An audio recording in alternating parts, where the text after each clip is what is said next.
नमस्कार, आप देख रहे हो जनमत की पुकार। कन्हैया कुमार का मोदी सरकार पर भागलपुर पावर प्लांट प्रोजेक्ट में लूट का आरोप। एनएसयूआई यानी national students union of India के प्रभारी कन्हैया कुमार ने भागलपुर के पीरपैंती में प्रस्तावित 2400 मेगावाट के पावर प्लांट प्रोजेक्ट को लेकर केंद्र की मोदी सरकार और बिहार की राज्य सरकार पर गंभीर आरोप लगाए हैं। उन्होंने कहा कि यह प्रोजेक्ट मूल रूप से यूपीए सरकार के समय केंद्र और राज्य सरकार को मिलकर शुरू करना था, जिसके लिए सरकार के पास जब भी बजट भी आवंटित था, लेकिन मोदी सरकार ने जानबूझकर इसे अपने हाथ पीछे खींच लिए और इसे अपने दोस्त गौतम अडानी को सौंप दिया। कन्हैया कुमार ने सवाल उठाया कि जब प्रोजेक्ट सरकारी स्तर पर शुरू किया जा सकता था तो उसे निजी हाथों में क्यों सौंपा गया। उन्होंने सबसे बड़ा सवाल जमीन की डील पर उठाया, जिसके तहत अडानी समूह को 1000 एकड़ से अधिक जमीन मात्र ₹1 प्रति एकड़ प्रति वर्ष पर दे दी गई। उन्होंने बिजली खरीद दर पर भी सवाल उठाते हुए कहा कि जहां अडानी दूसरे राज्यों में 3 या 3.5 रुपये प्रति यूनिट पर ठेका ले रहे, वहीं बिहार में यही ठेका उन्होंने 6.75 रुपये प्रति यूनिट से भी अधिक दर पर मिला है। एनएसयूआई प्रभारी ने आरोप लगाया कि मनमानी और ऊंचे रेट पर यह प्रोजेक्ट सौंपकर बिहार के लोगों की गाड़ी कमाई लूटी जा रही है। कन्हैया कुमार की पूरी बात सुन लीजिए। सबसे पहले तो बिहार प्रदेश कांग्रेस कमेटी की तरफ से सभी पत्रकार साथियों का, कैमरा के पीछे खड़े हमारे सभी दोस्तों का बहुत बहुत स्वागत, अभिनंदन। आज से बिहार प्रदेश कांग्रेस कमेटी ने एक श्रृंखला की शुरुआत की है, जिसका नाम है 20 साल 20 सवाल। हर दिन पार्टी की तरफ से कोई भी अधिकृत व्यक्ति बिहार के जो 14 करोड़ लोग हैं उनसे जुड़े हुए जो मुद्दे हैं, चाहे वो नौकरी का सवाल हो, पलायन का सवाल हो, भ्रष्टाचार का सवाल हो, अपराध का सवाल हो, रोजी रोजगार, कपड़ा मकान, शिक्षा, स्वास्थ्य, सड़क, बिजली, पानी, बिहार के लोगों के जो मुद्दे हैं उस पर मौजूदा तथाकथित बीमार, बेकार, डबल इंजन की सरकार ने 20 साल में क्या किए हैं, उससे सवाल जो है पूछे जाएंगे जनता की तरफ से, आपके माध्यम से जनता के लिए।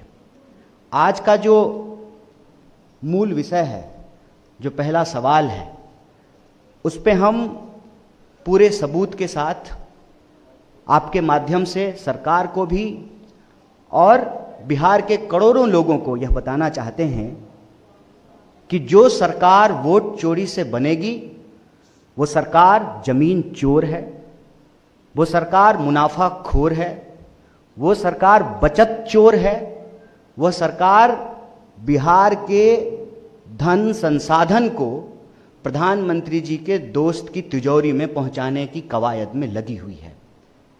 अडानी जी के वारे न्यारे हैं, तमाम देश के पोर्ट, एयरपोर्ट, खान खदान उनकी झोली में पहुंचाने के बाद जो फकीर कहते थे कि झोला उठा करके चले जाएंगे, अब जो है बिहार की बारी है। प्रधानमंत्री जी के दोस्त के वारे न्यारे हैं, अडानी जी ने बिहार में भी पांव पसारे हैं और ये हम सबूत के साथ बोल रहे हैं। बिना सबूत का कोई बात हम लोग नहीं करते हैं। प्रश्न ये है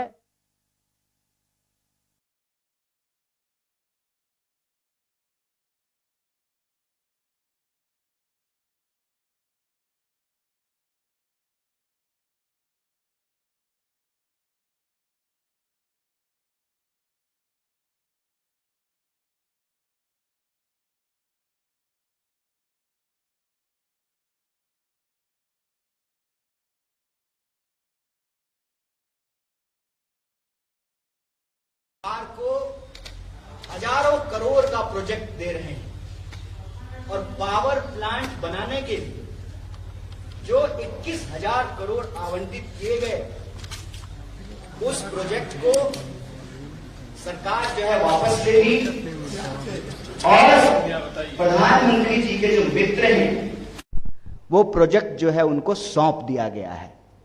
मतलब वह जो हजारों करोड़ बिहार को पैकेज देने की बात की जा रही थी, वह सिर्फ और सिर्फ प्रचार था, बिहार के लोगों को कुछ नहीं मिला है।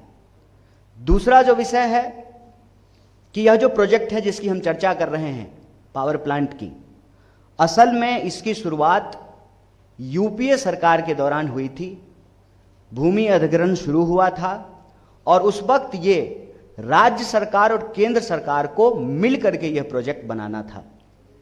मौजूदा केंद्र सरकार ने इस प्रोजेक्ट को अपने दोस्त, इस प्रोजेक्ट के संबंध में जो राज्य सरकार की भूमिका थी वो तो राज्य सरकार ने निभाई, लेकिन जो बजट आवंटित किया गया था, जिसका बहुत प्रचार किया गया था, उस बजट से केंद्र की सरकार ने हाथ खींच लिया।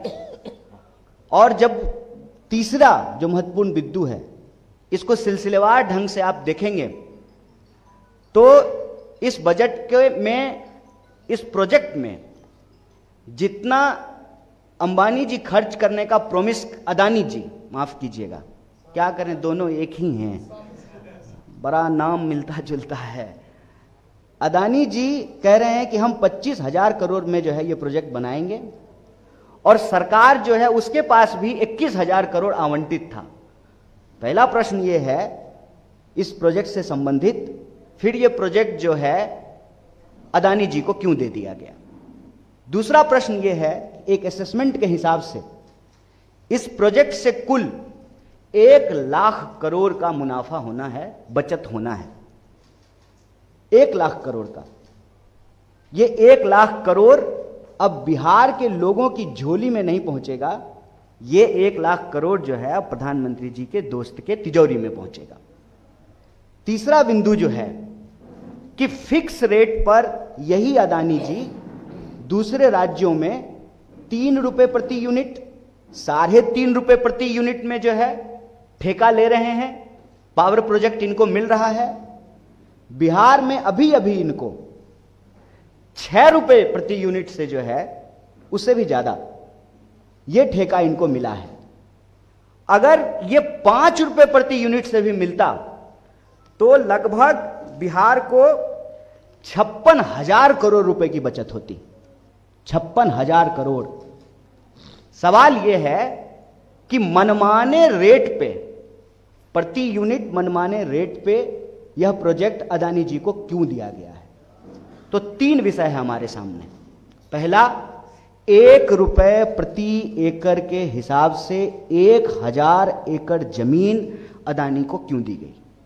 दूसरा, जो इस प्रोजेक्ट से 1 लाख करोड़ का मुनाफा होना था वो बिहार के लोगों की जेब में पहुंचने की बजाय प्रधानमंत्री जी के दोस्त की तिजोरी में क्यों पहुंच रहा है।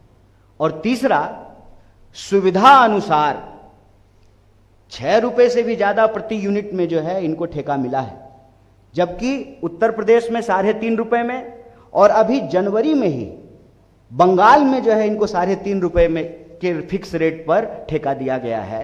तो बिहार के साथ यह अन्याय क्यों किया जा रहा है। और जब आप तीनों विषय को जोड़ करके देखेंगे तो आपको स्पष्ट हो जाएगा कि यह सरकार न सिर्फ वोट चोर है, जमीन चोर है, बचत चोर है, मुनाफाखोर है और बिहार का हजारों करोड़ रुपया चुरा करके जिनसे चंदा लेते हैं, तुम मुझे चंदा दो मैं तुम्हें धंधा दूंगा, उस सिद्धांत पे जो है बिहार के संसाधनों की चोरी कर रहे हैं। इसी से विषय से जुड़ा हुआ एक बात और आपके प्रकाश में लाना चाहता हूं। हम क्यों कहते हैं कि वोट चोरी की सरकार जमीन चोर होती है। बिहार का बच्चा बच्चा, घर घर में लोग ये जानते हैं कि पिछले कई महीनों से, वरन कई सालों से यह हल्ला हो रहा था, सर्वे होगा, सर्वे होगा। हर कोई जिनके पास भी थोड़ी बहुत जमीन है, 1 कट्ठा 10 धूर, 2 कट्ठा 5 कट्ठा जमीन का कागज लेकर के ब्लॉक का चक्कर लगा रहे थे। घुसखोरी, संगठित घुसखोरी के उस चक्कर में फंस रहे थे, जमीन का कागज निकलवाने के लिए, नक्शा का फोटो स्टेट करवाने के लिए, रसीद कटवाने के लिए। असल इनको जमीन की सर्वे नहीं करनी है। जनता का जमीन जनता के पास नहीं रहने देनी है। यह सर्वे नहीं है, इनकी गिद्ध नजर बिहार की जमीनों पर है। सर्वे के माध्यम से यह पता किया जाए कि कहां कहां गैर मजरूआ जमीन है और लठैत की तरह, अपने दोस्तों की लठैत की तरह सरकार जो है, जिनके पास भी कागज में थोड़ी बहुत गड़बड़ी हो, मोटेशन नहीं हुआ हो, बाबा 3 भाई थे, दादा 3 भाई थे, तो तीसरा का हिस्सा कहाँ है, बहन की शादी हो गई, कोई विधवा है, समय पर रसीद नहीं कटा है। उन जमीनों को कब्जा करके शासन प्रशासन जो हमारे टैक्स के पैसे से चलती है, उसका डंडा इस्तेमाल करके उन जमीनों को अपने दोस्तों को सौंपने की ये पूरी मुहिम चलाई जा रही है। हम मांग रहे हैं नौकरी, और हमारे ही माँ बाप के पैसे के टैक्स के पैसे से सरकार जो चलती है, जो पुलिस प्रशासन को डंडा मिलता है, जो वेतन मिलता है, जो भत्ता मिलता है, वही नौकरी मांग रहे विद्यार्थियों के कंधे पे, उनकी पीठ पे जो है चलाई जाती है। यह पूरा का पूरा जो भ्रष्टाचार है, इस भ्रष्टाचार को हम लोग उजागर कर रहे हैं। हमारे समय में भी, कांग्रेस के समय में भी ठेके दिए जाते थे, पावर प्रोजेक्ट बनाया जाता था, MOU साइन होता था, लेकिन यह निष्पक्ष प्रतियोगिता नहीं है। बाकी सारे जो प्रतिभागी हैं, जो टेंडर और लोग भी भर सकते थे, उनका हाथ पांव बांध करके इस तरह की व्यवस्था की जा रही है कि यह टेंडर एक ही व्यक्ति को मिले। अदानी नाम केवलम। हम दो हमारे दोस्त, एक जो है अमित शाह के पिताजी नहीं, माफ कीजिए, जय शाह के पिताजी, और दूसरे जो है जय शाह के चाचा जी। तो दो ये हुए, हम दो और इनके दो। पूरे देश की संपत्ति जो है इनको ये हैंड ओवर कर देना चाहते हैं। तो यह भ्रष्टाचार आपके माध्यम से, यह जो निष्पक्ष प्रतियोगिता नहीं है, जिसका सीधा नुकसान बिहार के लोगों को हो रहा है। 1000 एकड़ जमीन 1 रुपए में। भूमि अधिग्रहण का कानून कहता है कि जो जमीन अधिग्रहित की गई जिस प्रोजेक्ट के लिए, उस प्रोजेक्ट पे अगर वही प्रोजेक्ट नहीं बनेगा तो वो जमीन अपने आप किसानों के पास चली जाएगी। किसानों को वो जमीन नहीं मिली, पुराने रेट पे जमीन अधिग्रहित किया गया। देखिए कितना मजेदार है, किसान को पुराने रेट पे मुआवजा देकर के जमीन अधिग्रहित किए, और दोस्त को नए रेट पे, मनमाने रेट पे जो है उनको जमीन हैंडओवर कर दी गई। किसान को जमीन मिलेगा पुराने रेट पे, और अदानी जी को प्रति यूनिट फिक्स रेट मिलेगा नए दर पे। जनवरी में जो MOU हो रहा है दूसरे राज्यों में, तो 3.5 रुपए प्रति यूनिट, और बिहार में 6.5 रुपए प्रति यूनिट। 1 रुपया भी अगर कम पे, 5 रुपया पे भी होता तो 56,000 करोड़ का बचत होता बिहार का। तो सवाल यह है कि 1 रुपए में 1000 प्रति एकड़ जमीन क्यों दी गई? जो 1 लाख करोड़ का बचत है बिहार का, उसको दोस्त की तिजोरी में पहुंचाने का प्रबंध क्यों किया गया?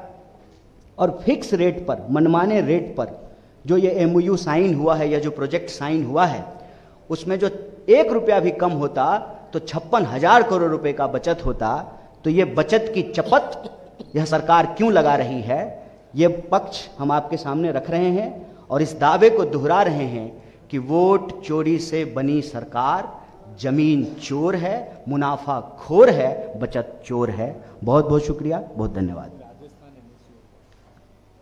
एक विषय और हम आपके समक्ष लाना चाहते हैं कि पिछले दिनों जब बड़े धूमधाम से प्रधानमंत्री जी स्वयं एक तथाकथित सांस्कृतिक संगठन का जश्न मना रहे थे, तो देश के एक प्रतिष्ठित विश्वविद्यालय में प्रशासन के ताम झाम के साथ जनता के खर्च वर्च से स्थापना दिवस मनाने का प्रयोजन राजस्थान विश्वविद्यालय में किया गया।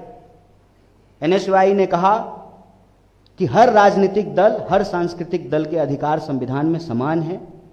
किसी एक पार्टी की सरकार है, इसका यह मतलब नहीं है कि देश के विश्वविद्यालयों को उनके संगठन का, उनके विचार का चारागाह बना दिया जाए। और इसका पुरजोर मुखालफत राजस्थान NSUI की पूरी यूनिट ने की, राजस्थान प्रदेश अध्यक्ष ने किया, विनोद जाखड़ ने किया। पूरे शासन प्रशासन का इस्तेमाल करके, पुलिस का इस्तेमाल करके उनके साथ मारपीट की गई, और तमाम नेताओं और कार्यकर्ताओं को कई घंटों तक अलग अलग थानों में घुमाते रहे, और अभी जो है उनको पकड़ करके जेल में भेज दिया गया है। हम कहते हैं यही RSS की व्यवस्था है।